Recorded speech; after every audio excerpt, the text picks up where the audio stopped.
Some of you have well, actually, I guess the majority in this room have actually participated in student council before, so that's great. Krister, this is your first time, and it's your senior year, so you're getting it in. Does everybody know Krister? Have you formally met all these people? No. So, I've seen him in the past, Kirsten is a senior in your class, so you guys are classmates.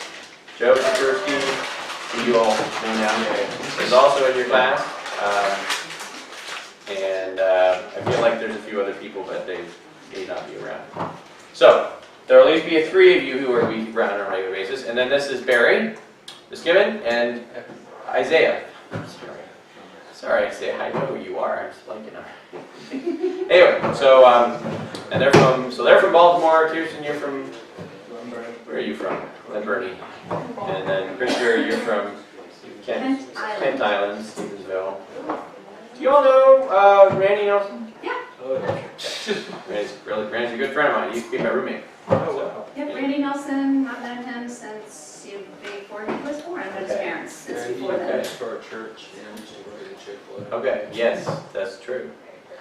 All right, so since you all are fairly familiar, but I'll give you the same explanation, just in case anybody has forgotten why we have a student council. So the reason why we have a student council, practically speaking, is because we try to have some mechanism by which you, as students, can have some interaction at least at some point in the year, and potentially plan certain events that you can raise money for if they require the raising of money, which most things unfortunately do. And you seniors especially have a little more incentive because you do have a graduation this year, and I feel pretty confident, I would say probably somewhere between 90 and 95% sure that you will have an on-site graduation if we manage to do one this last year. I'm pretty sure what we're going to be able to do one this coming year, but you just never know what's going to happen, do you? So, bottom line is that you do have some things. Graduation is always the big priority in terms of fundraising, but there are also other things that you can be thinking about as a student council, that you might have an activity or whatever you want to do. Usually that could be a student trip, which is often a junior, senior, or senior trip, which more recently has been extended to more of a senior or a student council trip. And it would just be Krister. Yeah. Right. Well, and Joe, maybe, except Joe's trying to graduate early, but anyway, but the bottom line is there was a trip you were supposed to take this last spring, which was the aquarium, and that I said yes. And that didn't happen because of COVID. So you all got COVID. yeah, the fish all got COVID. So again, obviously, we hold everything loosely and in the Lord's hands, but that's the practical idea, is that you are here to build relationships and also build ideas of things that you would like to do. And yes, Barry. I'm moving to the Ravens football game this year. A Ravens football game. Okay. We will come back to that.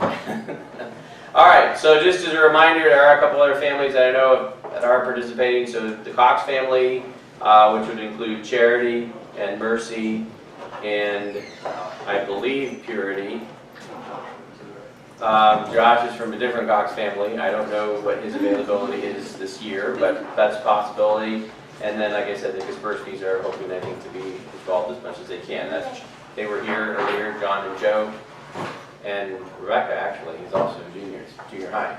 So, you said they were in the research paper lab. Yeah, those guys. So that guy. That was Joe. Oh. All right. Now, the other reason we have student council is to give you guys an opportunity to at least get some idea of the nature of civil society and government in a very, very small segment. What you guys are doing is the idea of government, which is Monarchy. Yes, that is one form of government, and as I told Kirsten earlier, what we basically have in this student council is Something similar to a colonial-style government, where you are all serving in the legislature, and I'm the governor, and you serve at my leisure, and I can close you down anytime I want. That's how it basically worked back then. That's why we got away from that.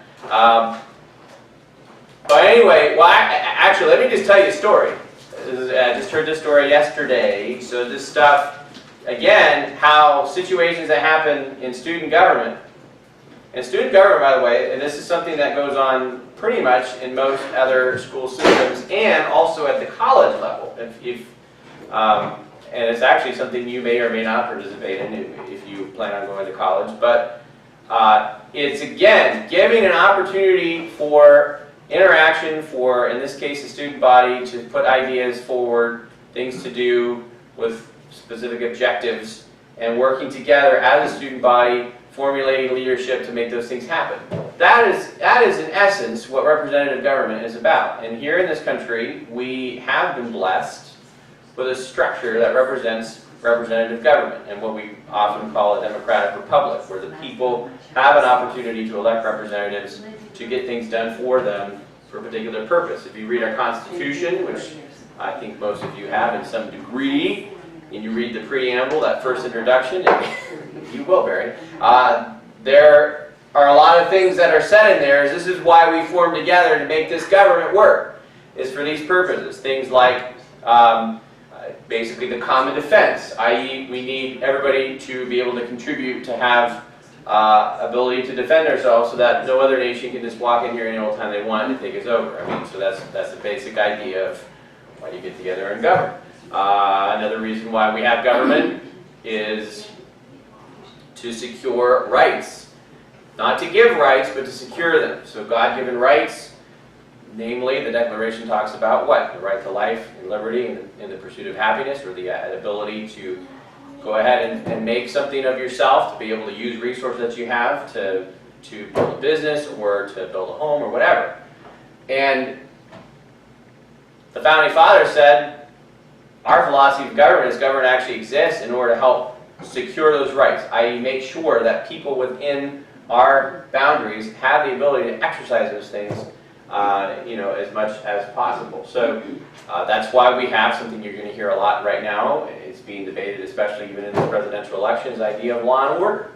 What is law and order? Why do we even care about law and order? Well, the Founding Fathers' philosophy was you have to have order if you're going to actually be able to exercise those rights in any kind of meaningful way. Because Barry, if I said, well, Barry, you can open up a business and you can do whatever you want and you can, make money doing business. But if every day you're faced with, 50 people who, let's say you wanted to open a donut business, okay? And we'll call it Barry's Donuts, all right? Barry's Donuts. And every single day you get 50 people from Krispy Kremes who hate your business. Krispy Kremes. Yeah, Krispy Kremes. Somebody named Christy, okay. And they hate your business, Barry. And they're like, we are not going to let Barry's business be open because it hurts Krispy Kremes. So you know what they do? They stand in front of your store and they shout and they carry on and they make noise. And anybody who tries to come up to your business, they say, don't go in there. You go in there and buy a donut, we'll beat you up. Isn't that just called a protest? And can't we already do that? I feel like have 24-hour protection. Okay, so let me finish the point. Let me finish the point. Point is, Barry, technically, do you have the freedom to run your business? Yeah. Of course you do. No one's stopping you as far as the government from exercising your business. Practically, do you have the freedom to run your business? Yeah. No, I didn't say technically.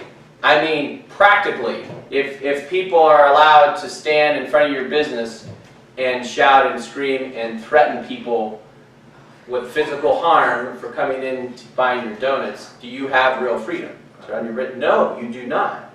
That's why we have things called laws in law enforcement, because actually, Kirsten, unlike certain people in political power who think this is all peaceful protest, no, it is against the law to threaten people not to do business with physical harm. That is a crime. What? You cannot do that. Absolutely not. No, you cannot do that. Now, can you protest? Yes. Sure, you can protest all you want. That's fine. and there's boycotts and all those sorts of things, but that's a whole different story.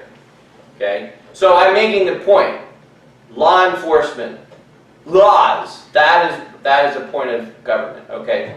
Now, that's more of a negative type of thing that results in a positive thing, but let's take something real positive at the local level.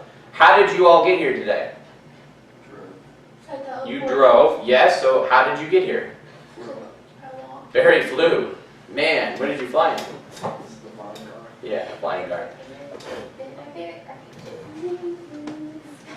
Okay, no, seriously, how did you all get here? Okay, what did that involve? Gravity. You're true. You've been in Miss Donna's class today. 4 cars. 4 wheels? Yes. Car? What else did it involve? Steering wheel. Highways. Brake. Gas. Mrs. Lineker just said it. But a road. A road. None of you would have ever gotten here if it had not been for roads. Okay. Let me let you in on something. As much as we all hate government, because we usually think of government in every negative circumstance that there is, and we understand that. But let me tell you something. Local government and state government, but especially local government, is very, very crucial to things that we take for granted all the time, like driving on the road. How many of you ever driven on a road and you're like, this road is in terrible shape? Anybody ever said that? You know, it's fallen to pieces, and eventually it's like, this road, if that something doesn't happen, we're not even going to be able to use this road. So where do you guys think anything comes from to help keep the roads in order? Where do you think that comes from? Taxes. Right? Taxes. Who's been given the authority to levy taxes for keeping up roads? The government. Right. Well, actually, to be quite frank, the people have. Because you've gotten together, or we have gotten together, or you know, in most cases it's been around for a while, people got together and said, hey, everybody makes use of these roads. We like to get places, and it really would make a lot of sense if we were all basically contributing to make this happen so that we all get a benefit out of it, okay? Now, you've given authority to a local government, maybe your local county council. In most cases, like right now, we're in Frederick County. Frederick County is responsible. We've given Frederick County the responsibility for maintaining those roads, making sure that they're drivable so that we can get where we want to go. And every year, I and my family and many, many other people in Frederick County, we pay property taxes for keeping things like that going. Okay? So, we can have a long discussion about taxation and what's a good thing to be, you know, how to make that work. But the bottom line is that's a positive objective of government. To basically maintain some ability for us to function in the society in which we live. Okay? So, I didn't get to my story yet. Here's a story about student government that's really interesting. So, in Florida State, in Florida State University, they have a student body, and they have a student senate, and I presume a student legislature, and they choose a president of the senate. So these are actually the college students there, okay? This is not the faculty of the college, this is basically the college students. So basically, you know, Krista and Kirsten, these are people who are a little bit older than you guys. You guys will be in that position, you know, next year. So these people who graduate from high school are at college. All right, so they have a student body at college, and they do all kinds of different things. They have lots of student groups, blah, blah, blah, blah, blah. All right, there's a young man 2-3 years ago. No, actually, I'm sorry. Yeah, well, 2-3 years ago, he was a freshman at Florida State. He happens to be Catholic, and he's been involved with the local Catholic group on campus, but some years ago, I think maybe, I don't remember, he's been involved in the student body government ever since he started going to college there. And I think it was maybe last year, I don't know, he was elected by the student body to be this president of the student senate, okay? So, a couple months ago, he was on a student forum chatting with other people about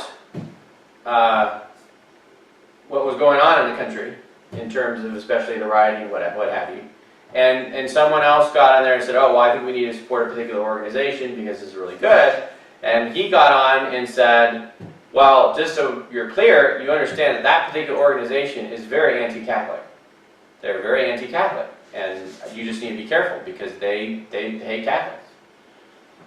Because he said something negative like that about that particular organization, there were people who were bothered by that. They did not like his particular perspective, and they drummed up a whole bunch of ruckus amongst the other student bodies, and they specifically removed him from being the president of the student senate because he was a Catholic. They were very clear that they did not like his religious beliefs and removed him from that position. That's not constitutional. You're right. It is not constitutional. And that's why Alliance Defending Freedom is suing the university, Florida State University, for allowing a student officer to be prevented from exercising his First Amendment rights, which he has. Those are rights that are to be secured. So here's something I want you guys to catch. Even a college, so this is never going to happen here, but I am not a monarch. I cannot restrict your First Amendment. There are certain things I can't even restrict, even as you're on the student council. Now, the other thing is that the reason why the college is being sued is because it went against their own policy, and the faculty at the college totally blew it because they had a strict policy in their own guidelines that say students should not be removed for particular reasons from student, including their religious beliefs. And a vice president of Florida State University was there at the vote for the roll call, actively supporting the removal of this young man from his position because he was a Catholic. So two illustrative points is, one, again, think about why do we have government? Government in part is supposed to help secure the rights that we have. Number two, nobody, even in a situation like that, where the college has a great deal of leeway in terms of how they operate and run, they don't have absolute power. The student body didn't have absolute power, and I certainly don't have absolute power, even here in my position as a minister. I can't kick you out, Barry, because you're a Christian. You know, now there is another discussion about the fact that it's a little bit different that we are a religious institution, which means that we can't have a requirement for people who work here or people who attend our college or our school to sign statements of faith or agreement with statements of faith. We have a right to do that. That's called freedom of association. That's also a constitutional right. You know, you're choosing to be here, or your families are choosing to be here because of big liberties. Anyway, long explanation. Bottom line is, here's the deal. Today, what we're going to do is you're going to do one practical thing. I have right here these wonderful little nomination slips of paper. And what I would like you to do is go ahead, and I guess you don't have a piece of, you don't have a pencil or a paper, so you guys can pick out a pen or whatever, or you have one you can. So you're going to go ahead, and today you're going to nominate, as you are essentially the quorum today of the student body council. You are going to nominate people for each one of those positions. So before you write a name in, let me explain how we're doing this year. Okay, so let's go through each one of these offices. So first of all, you have the office of the president. Okay, the office of the president is what you would expect it to be. This is the person who's taking the lead on making things happen. All right, so they bear the biggest responsibility of the four on this list. Preferably, it's historically and preferably that a senior fill that position. And I would probably say, especially this year, because graduation is always the priority, and we have some seniors in the situation. And hey, if someone nominates you, that's too bad. Anyway, so preferably preferably senior. I will permit junior nominations as well, but preferably seniors need to fill that responsibility. Office of Vice President. That can be, I have opened that up to any grade, June 9th through 12th. I'm not at this point allowing any junior high students to fill officer positions at this point. But the Office of Vice President can be 9th through 12th, and that person basically is their responsibility is to assist and help the president in making things happen in terms of whatever. And just to give you an example of what this looks like, let's say you all decide that you have a particular fundraiser that you want to do. And the president takes the lead on who needs to be contacted and starts planning all out, and then they'll turn to the vice president and say, here's what I need help with. Can you help me with doing this? And then, you know, they might form a little committee, maybe there's some other people in the student council who help with that, and you figure that out. So, obviously the vice president, their primary responsibility is to assist the president in whatever has been decided needs to be done, etc. All right, officer of the treasurer, they're primarily responsible for tracking the student council's funds. You are not actually going to be physically handling any funds, but you will be given, let me rephrase that. You're not responsible for making deposits or anything like that. Now, if you have a fundraising event, you are the person who ultimately is responsible for getting that money to me. And then I am depositing that in a specific account for you with the school. So, but nonetheless, you're essentially accounting for how much have we raised, what do we need to raise to meet a particular goal, etc., etc. All right, so that's the officer of the treasurer, and the officer of the secretary. Their responsibility is to assist the president and the vice president primarily by taking notes at student council meetings and being a point of contact for the rest of the student body. So Kirsten has been our secretary in the past. I think you were the 2 years. Have you been secretary 2 or 3 years? 3 years? Oh wow! So you've got a lot going for you. Thank you. All right. So anyway, all right. So what I want you to do, you can obviously look around the room, and if you can see other people here. Hey guys, how's it going? All right. So let me. Can you write the names, or you have like a list of What all about the people that aren't here? Yeah, people who are not here. So Is it appropriate to just write Cox and all for the slots? you can do whatever you want as far as nomination.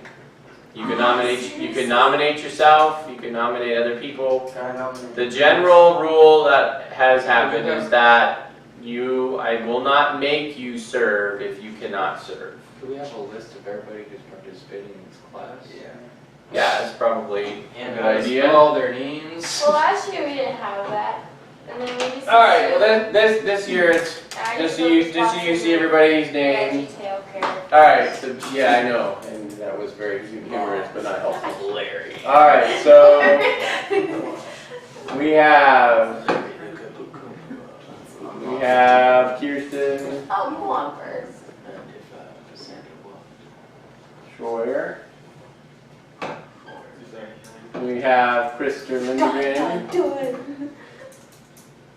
I apologize if I don't get your names spelled right. Does that say Krister? Yes, Krister. You got it right. We have Joe Spersky. Yeah, I was kind of worried about spelling that. Kaspersky. And you know what? I'll Is that a understand. Y or a G? We have John Kaspersky. Why? Joel, can you put if you're seniors or Yes, thank you for reminding me about that. So, that's 12th grade, 12th grade, 12th grade, and there are 3 seniors, 9th. We've got Barry. Joe and John. I'm sorry. Isaiah, I don't know why I'm. You don't even know I'm on the board. Alright, we got Isaiah Miskiven. You're 11th, right? Yeah. Okay, we've got Barry. Is it short for like Bartholomew? No, I don't know. It's Joel short for Barry's, It's short for Barry. It's short for Barry. It's a baby. He's 8th, 9th? It's short for Barry. Barry's 8th. You're at this point, Barry, you're still not old enough to hold any office yet. See, so nobody can vote for me. But I just want to tell you something. seems relieved.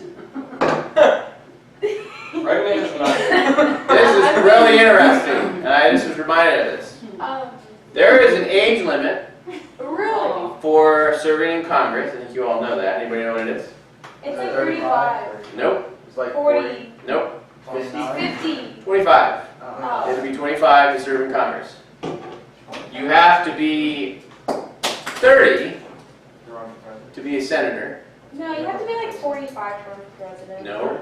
You have to be 35 30. to be president. What's with all these No. 70-year-olds? You know what the average age of our presidents is? No. 59. 56. It's What? 20 years. The average age. Average age President. of American presidents has been about 56, and there's a reason for that.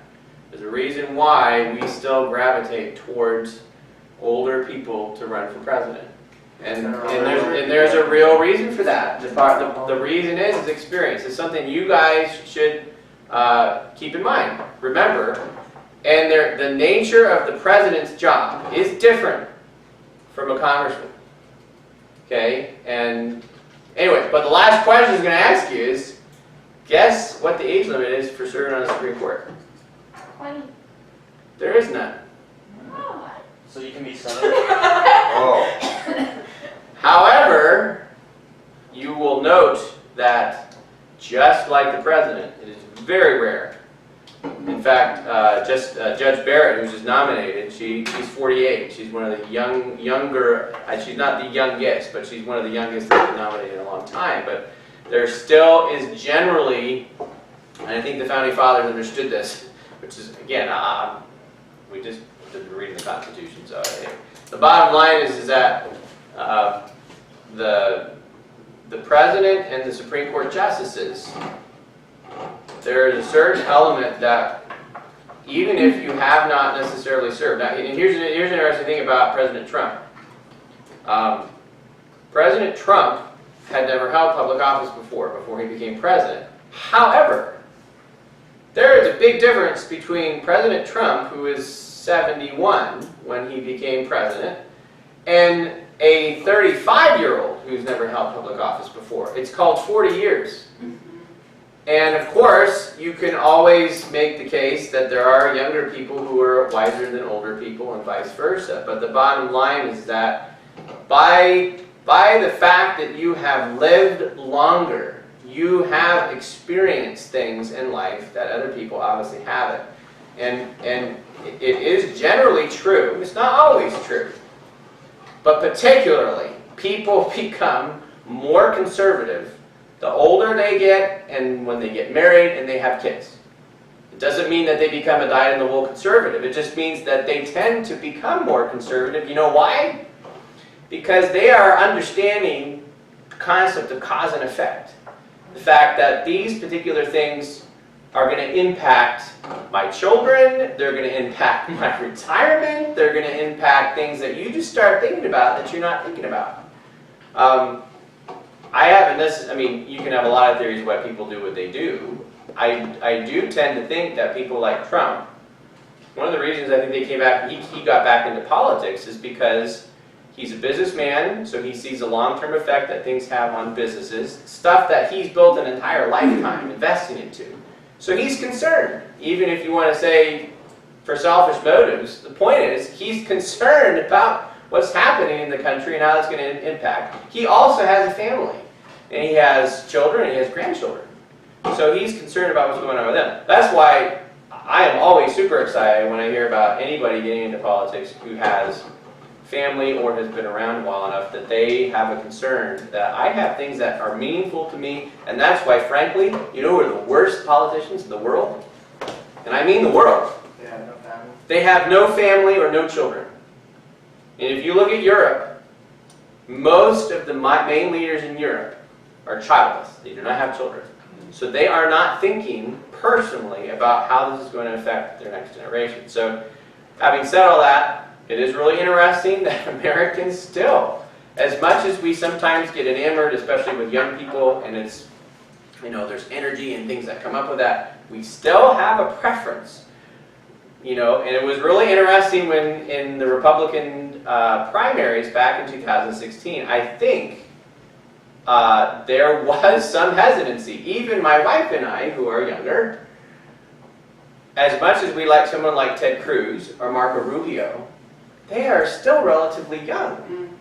And that was why I think in part President Trump did as well as he did in debating and taking those guys on. And it is because in part, even though he hadn't been in politics, he's been around. So anyway, just something that can, and that's one of the things we do emphasize in our student council is one of the reasons we have such a wide variety. You guys have someone like Barry, who's 8th grade, or Rebecca Kaspersky, who's a little bit younger, or whoever, and seniors. You have a wide group of age range.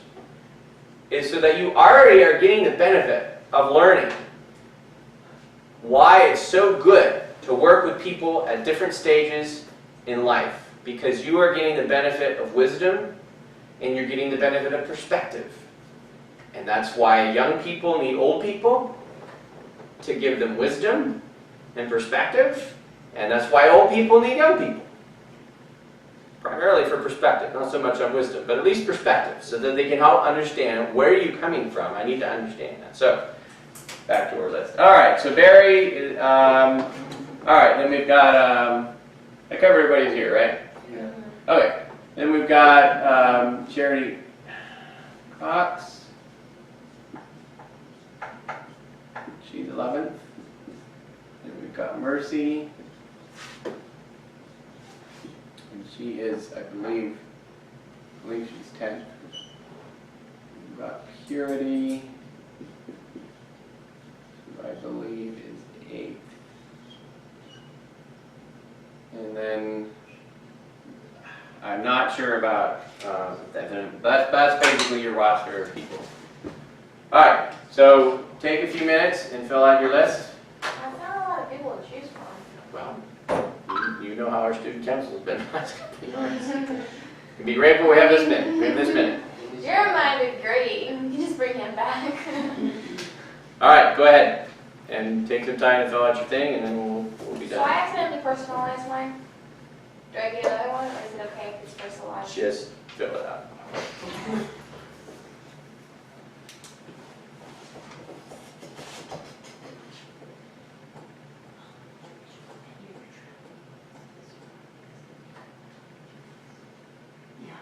Like I said, you can nominate yourself. That's totally fine. Except for you. Isn't Joe gonna be leading in your stuff? He is, but, well, I mean, that's his plan. And again, anybody who's nominated is not necessarily obligated to accept the position. So, Is there- just go ahead and Do you like fill out based on what you... Okay, no brokering, no deal making right now. Just put your name on paper. No investigative reporting. Not gonna get a dossier on all your fellow classmates.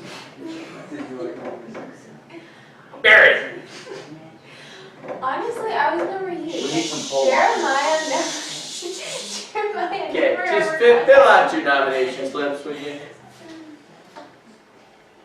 Oh, and anybody who's watching live stream or the video, you can email me at info at wcfs.edu if you would like to nominate somebody. Oh, and you guys, if you're watching live stream, you need to let me know by the end of the week, which would be Friday, October 2nd. So you're basically just filling in the random names, knowing nothing about Yeah. the person. You're just like, I want that name, so I'll just put it here. I mean, That's what I'm my saying. my name's at the bottom, so What? I'm always open. Alright, everybody got somebody? No, I still have to work on the treasurer. Okay. Oh, and I should have said, if you want to nominate someone, I'm sorry, you can nominate multiple people. Oh, I can. You can nominate people for multiple offices, and you can nominate different people for the different offices. So I mean, or for the same person for different offices. So can you nominate yourself for all the offices? You could? Yep. That would be a lot of The work. purposes of the nomination is just putting you in the running. Somebody wins all the offices. This is not the actual election. How many times can I put my name? If you want all the None. offices, that'd be the case. Because you're a junior high student. You're How not many times qualified. can you put somebody else's name? You can put that in 4 if you want. You can put as many names as you want under the same office, or only one. No, just one, Oh.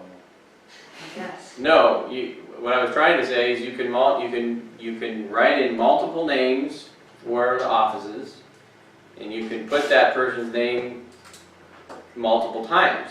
So if, for instance, you wanted to nominate Krista Lindgren for vice president and president, you could do that. Oh, okay. Remember, this is not an election. This is simply nomination. You're like, oh, I think Isaiah would be good at, I think he'd be good at the secretary job or or as president. Or like Kirsten, Kirsten's probably, she could probably do it all. do it by myself, one-man team. You won't have to serve, you won't have to hold 2 offices at once. So you get nominated for multiple But ones, you you only will be can. elected for, Oh, you can only be able to hold one.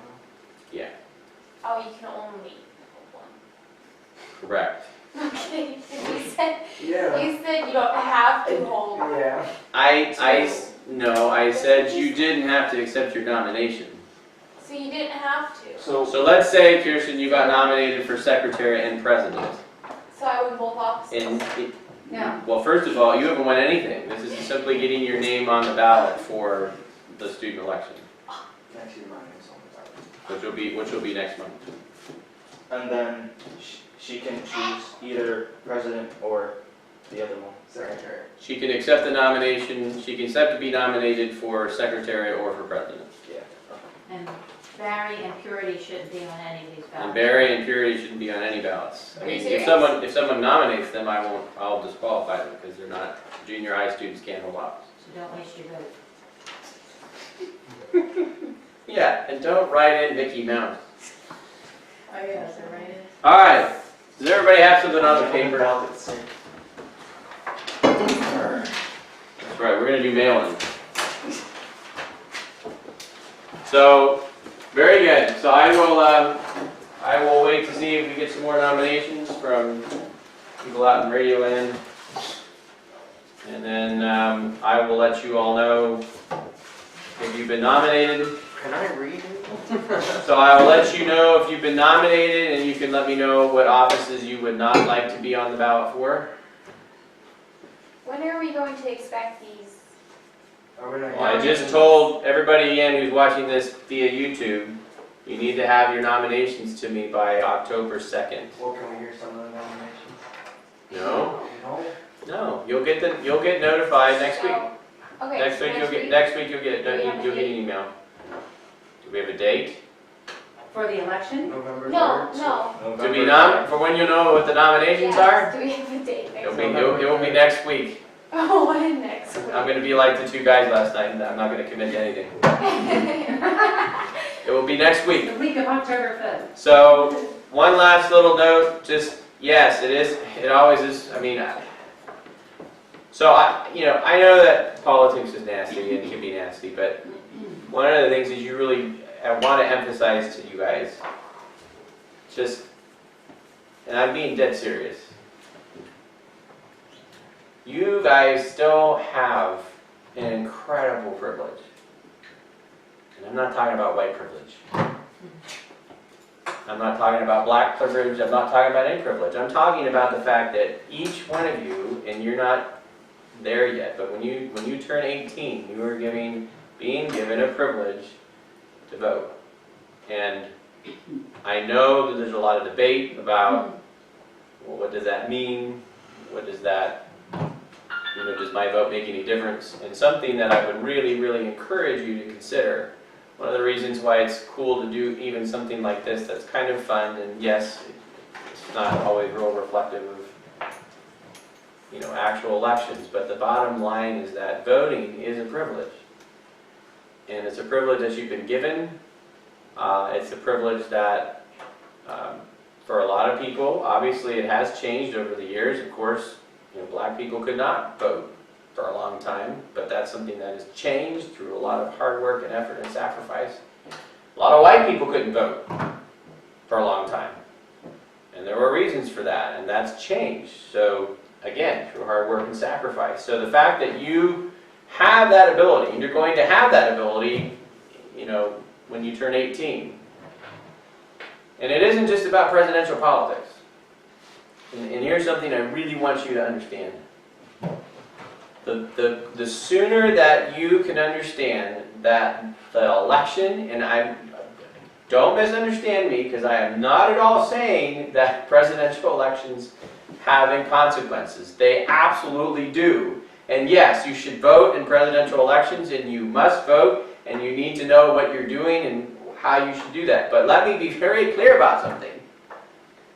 The presidential election has the least impact, personally, in your life, of any election you will ever vote in. Okay, did you hear me?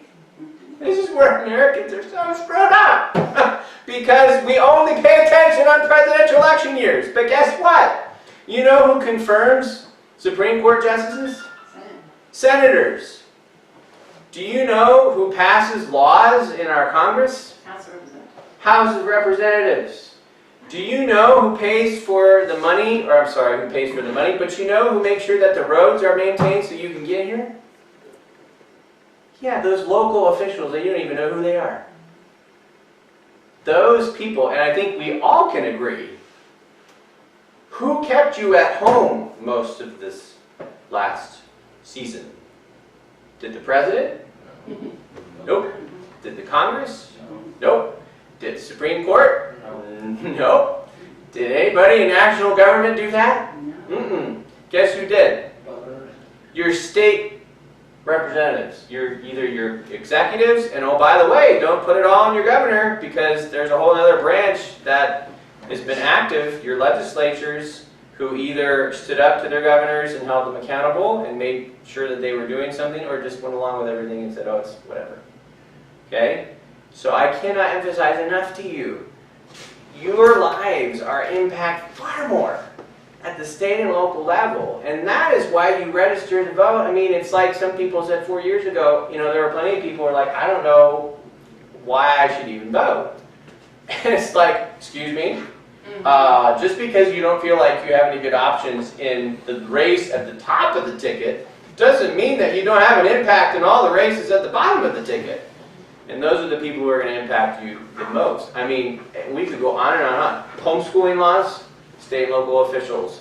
Healthcare stuff, access to abortion. When I was growing up, when I was your guys' age, there were things in my own county where we had an opportunity to make an impact on, for instance, you guys have heard of parental consent, where someone actually has to get a consent before they go and get an abortion. We had that kind of legislation on our county level ballots, okay? Affecting people of my peer group, you know, around me, in my own community. You have an opportunity to make that kind of impact at that level. So, politics can be unpleasant, it can be unseemly, it can be all those things, but at the same time, you have a precious privilege that so many other people in the world have absolutely no ability to exercise.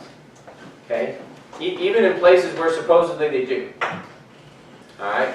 So, we have some fun doing it here, and get a little bit of idea what it's like. But, enough said. Alright, so next month, we'll be back. We'll actually have an election, and after the election, your new officers will introduce their plan for what they want to do this year. You want to ask them about Ravens games. Okay, and let me say, Barry and any other junior high students, just because you don't hold one of these positions, you are still a member of the student council, which means that you totally have the ability to make suggestions and ideas. No. Essentially, the student council body is a lot like the legislature. So you have the ability to throw ideas out there and see if you can get any support, and especially get the president and vice president's idea and get things going. So, all right. Let's. Anybody have any questions, comments? All right. Let's pray. Thank you, Lord, for a new school year. We know it's a little bit different year because of all the different stuff that's going on, and we do pray for our country, Lord. We pray that you would do great work in it to help folks to turn towards you, and just thank you for this group of young people, what you're doing in their lives. Some of them are getting ready to launch out into a new season of life as they finish high school, and others are just starting. So I just pray you bless each one, help us to be good stewards of what you've given us, and even as we have this small way of learning about how government works through the student council, that it would be a blessing and encouragement to those involved. We pray all these things in Jesus' name. Amen. All right, you are dismissed.